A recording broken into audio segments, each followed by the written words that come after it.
some mysteries become lessons in patience. For decades, the Somerton Man, found on an Australian beach in 1948, stood at the crossroad of enigma and evidence. A scrap of paper with the words Tamám Shud, a hidden pocket, a suitcase with labels torn away, false starts, new tests, and a slow accumulation of careful work. In this longform special, we follow the arc from myth to method. How small artifacts were preserved, how modern genealogy reframed the question, and what this case teaches about responsible identification and restraint. We avoid graphic detail, focus on publicly discussed mechanics, and keep private individuals who are not public figures out of the narrative. Begin with the anchors that shape the story. A man was found deceased on Somerton Beach, near Adelaide, in late 1948. No immediate identity emerged. His clothing bore no labels. A post-mortem noted details that fed speculation for decades. Months later, a hidden pocket in his clothing yielded a torn scrap bearing Tamám Shud, Persian for "it is finished," traced to a rare edition of a poetry collection. Investigators located a copy of the book with a matching torn page, containing scribbles, phone numbers, and a faintly penciled line that some interpreted as code. A suitcase with items of clothing was linked to the man at a nearby railway station. This is the frame, familiar to those who have followed the case. Across the years, investigators, journalists, hobbyists, and scientists revisited the evidence with new tools and new questions. The public imagination loves ciphers and secret agents. The mid-century setting, the finished message, and the unlabeled clothes were irresistible. Spy stories flourished. Some were careful, many were not. The responsible response, the one we model here, is to separate what was found, what was measured, and what was inferred under pressure of time and attention. The Somerton case survived because key items were preserved and because patient workers returned to the record rather than to the legend. Preservation mattered most. The torn scrap, the book, the suitcase contents, photographs, hair, and other biological traces were catalogued and crucially retained for later review. Today, this sounds routine. It is not. Many cases lose artifacts to time, policy, or storage constraints. Here, the survival of small items allowed modern testing. A single hair can become a bridge across decades when handled carefully and recorded with chain-of-custody discipline. This is a lesson for every jurisdiction.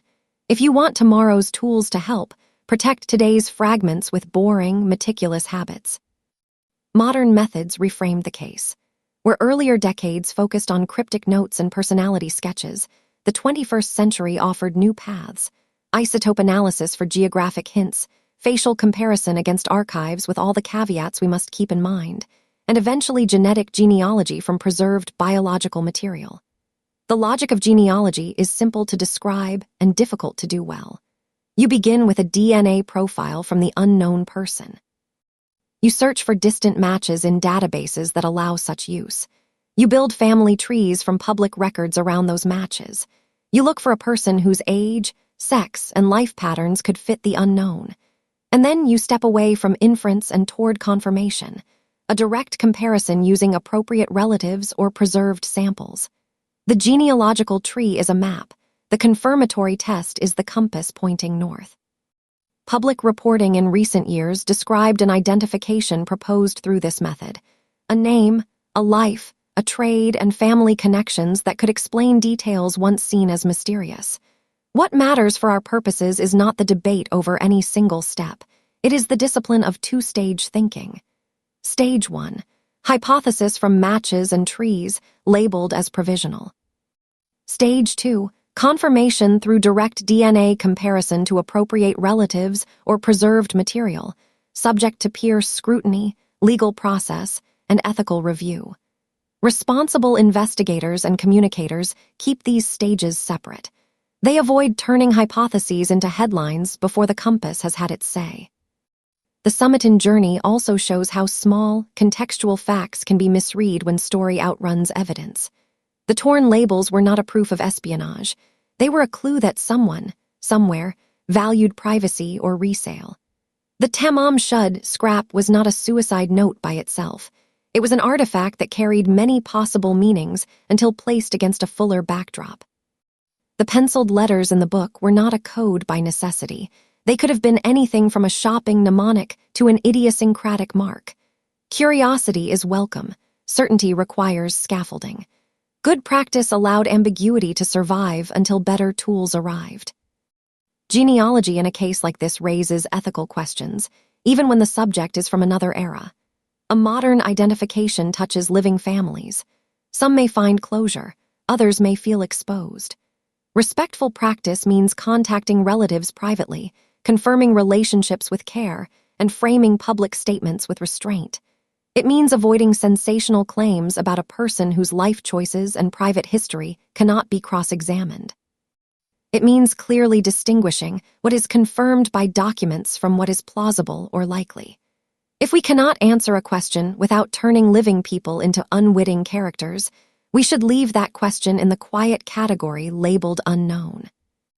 Let us walk through method with the Somerton case as a template for any historic identification. First, gather and digitize the archival record. Photographs, labels, personal items, autopsy notes, correspondence, and maps. Build a timeline that includes the discovery, the suitcase events, the book, and subsequent investigative steps, each with citations. Second, inventory biological material, if any, hair, tissue, or other trace evidence, along with chain of custody documentation.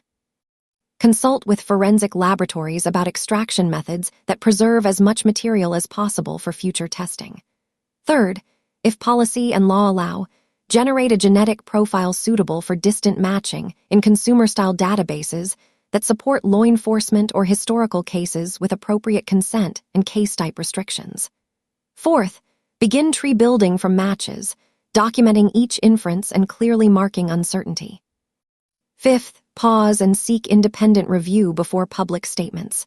Sixth, if a plausible identity emerges, pursue confirmation with direct comparisons to appropriate relatives or to retained samples under ethical oversight. Seventh, publish a transparent methods paper that allows others to understand exactly how the result was obtained and what its limits are. Alongside methods stands humility. Identification is not a full biography. It does not tell us the private motives, the secrets, or the reasons for unlabeled clothing. It cannot reconstruct every step between a railway station and a beach. It can return a name to a headstone. It can connect families to a relative they never knew. It can resolve a record that has puzzled generations. But even with a name, some mysteries survive. Healthy storytelling leaves room for those mysteries without filling them with invention. There's also a lesson for public consumption. As listeners, we can love the romance of a mid-century puzzle and still prefer the sound of a lab protocol to the clatter of conjecture. We can celebrate craft, the archivist who preserved a fragile scrap, the technician who lifted a hair without contamination, the genealogist who built a tree without forcing it to point where they wanted, the reviewer who said, "Not yet," until the chain was complete. These people rarely feature in dramatic retellings. They are the heroes of accuracy. Consider a counterfactual. Imagine that the key artifacts had been lost, the hair discarded, the book pulped. The story would have remained a stage for imagination, and nothing more. Instead, because someone chose to store, label, and revisit, the case moved from legend toward evidence-based closure. We cannot control which future tools will exist. We can control whether we preserve what those tools might need. For police services and archives everywhere, the Somerton case argues for investment in preservation and for policies that keep small, unglamorous items available to tomorrow's science. For families who live in the shadow of an unidentified relative, there is comfort and caution here. Comfort, because decades do not guarantee oblivion. Caution, because identifications can arrive with news you did not expect. A relative's life may not fit the family story. A chapter may open that makes you reframe old photographs. Support systems, counselors, community groups, and clear communication from authorities help families absorb news with care. The public's role is to give them space. Curiosity can wait while people process a private shift in their family map. As we close, we step back from this single case to the general lesson. Mystery is not the enemy of truth. It is the environment in which truth is patiently grown. The Somerton Man, whatever his final name, taught a generation of readers to ask for documents, to separate hypothesis from confirmation, and to respect the families that live on the other end of an answer. The arc from myth to method is not dramatic. It is slow, careful, and kind. It prefers nouns to adjectives, lab notebooks to lore, and the phrase, "We do not yet know," to the thrill of a hunch. Narration generated with AI, facts verified from public sources. No legal advice is given. The purpose is education and public safety. If you have a case tip or a documented pattern to share, use a safe channel and remove personal information that could identify non-public individuals.